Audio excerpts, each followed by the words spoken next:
Hello everybody, welcome back to HardReset.Info channel. In today's video, I'll show you the duplicate photo and duplicate file cleaner on Honor 600 Lite 5G.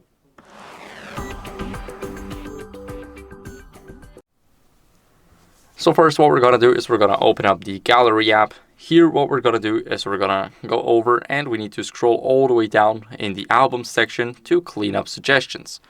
Now here we have the duplicate images, we got the screenshots, similar images, and screen recordings. So we can go over to duplicate images.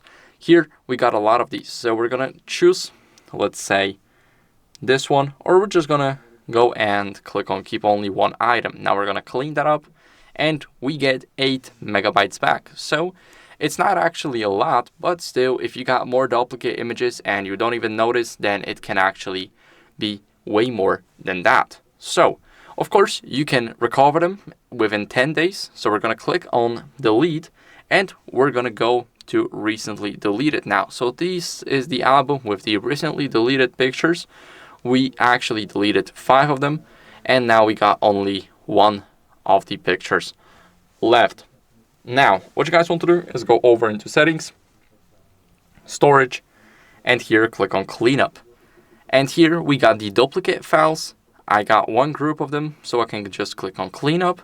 As you guys can see, it's the images, so we can delete them, and now they are permanently deleted. So that's what you guys can basically do. This is how you guys can clean the duplicate file and photos. I hope this video was helpful. If it was, then leave a like, subscription, and a comment, and I'll see you in the next one. Bye.